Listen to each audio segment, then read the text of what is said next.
Le decía yo esta mañana a Alexi, esto es así, sin aviso y sin protesta. Te llaman y tú tienes que tomar el micrófono.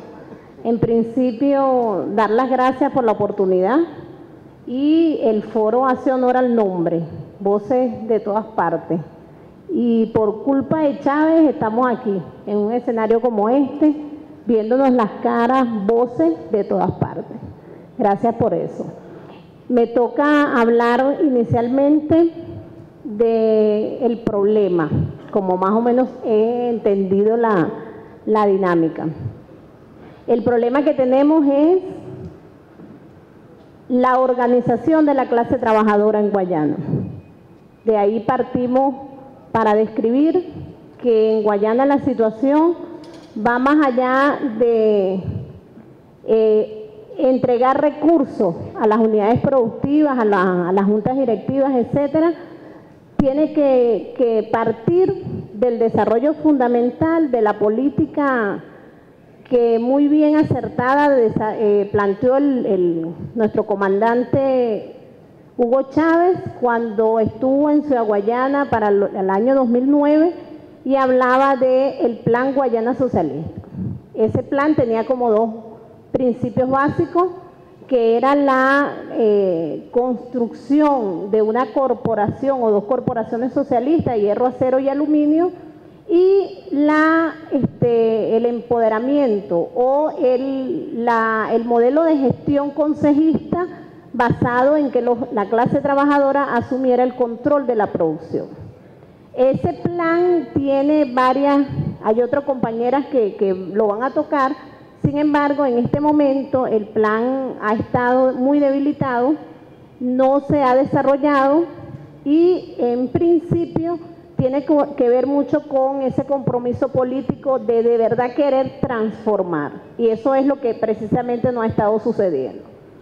Actualmente estamos allá un colectivo de trabajadores y trabajadoras resistiendo en una instancia que la hemos denominado la Asamblea General del Plan Guayana Socialista, y nosotros le colocamos o la definimos, momentico aquí, como una instancia de resistencia y avance de la construcción colectiva de las políticas de desarrollo y transformación del Plan Guayana Socialista. Nosotros hemos estado allí prácticamente resistiendo al embate de la burocracia, al embate del mal llamado sindicalismo, resistiendo lo que tiene que ver con ese concepto de no desarrollar las corporaciones porque no me conviene unificar los procesos productivos, no me conviene que el sector hierro-acero se unifique, no me conviene que el sector aluminio se unifique. Y hemos estado allí un grupo de trabajadores y trabajadoras que, a pesar de que inicialmente comenzábamos casi que 300, luego comenzaron algunas directivas de las unidades productivas a descontarle los días a los trabajadores que iban a esa asamblea, y sin embargo desarrollamos un conjunto de propuestas y de políticas para que se desarrolle el Plan Guayana Socialista como debe ser, como está planteado en esa política de Estado. El segundo punto de lo que estamos entendiendo es la vinculación de este problema con el programa de la patria. Desde el objetivo histórico inicial hasta el final, el Plan Guayana Socialista se relaciona de manera directa con el programa de la patria. Inicialmente, con lo que decía el comandante, lo que tiene que ver de manera directa con la independencia.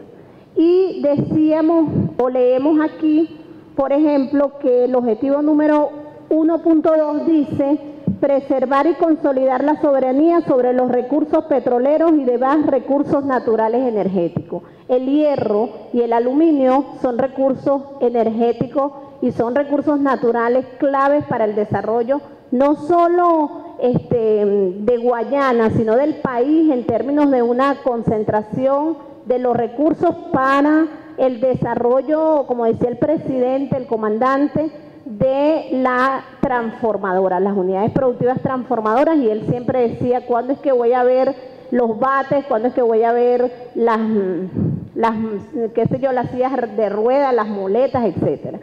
Y nosotros vemos con preocupación cómo que en Guayana, a estas alturas todavía, estamos vendiendo la patria con el aluminio y el hierro, y no solo eso, sino que hipotecándonos con ventas a futuro hasta el 2018, por ejemplo, está el alúmina para una transnacional. Entonces, por eso que nosotros decimos que si no comenzamos con la transformación real, estableciendo no que la culpa es de la vaca, sino que la culpa no se trata de culpa, sino que se trata de desarrollar una política real enmarcada en el Plan Guayana Socialista y en lo que está establecido allí.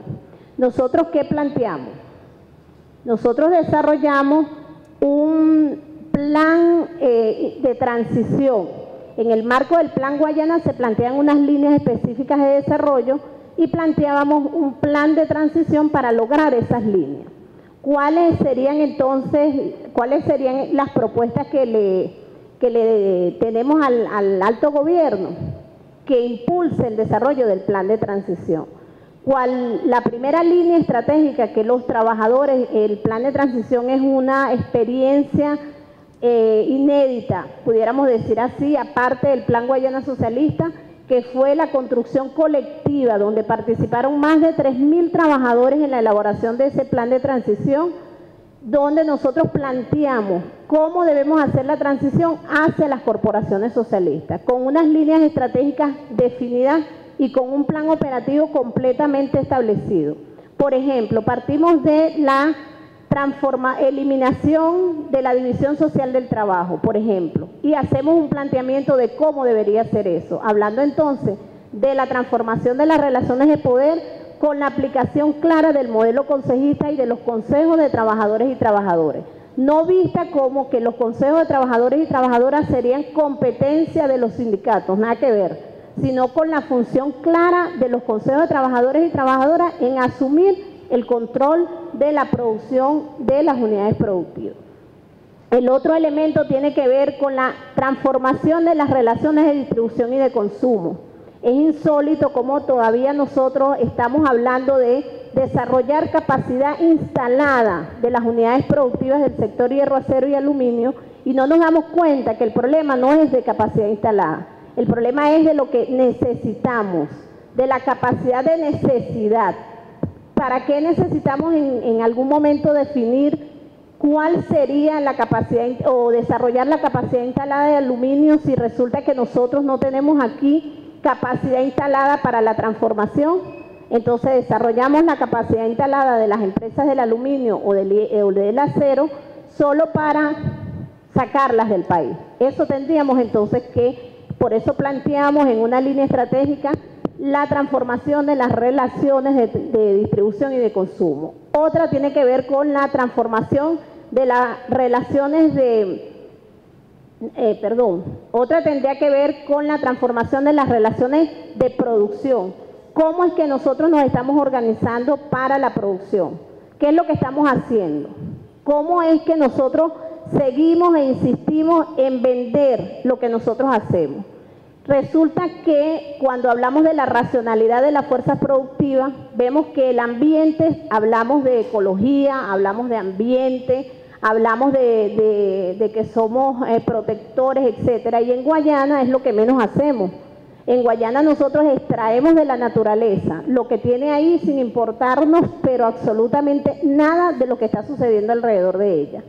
Y resulta que debemos hacer esa transformación, planificar lo que necesitamos y en función de eso hacer las transformaciones.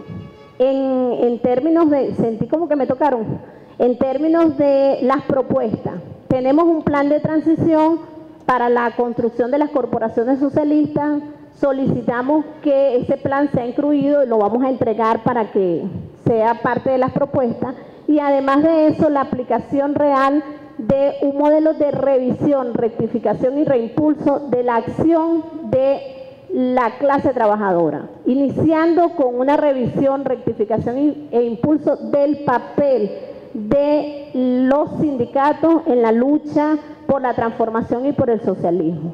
De manera directa, y me disculpan, pero lo tengo que hacer, la revisión del papel de la FBT en Guayana y su vinculación incluso con los resultados finales de las elecciones del Estado Bolívar. Muchas gracias.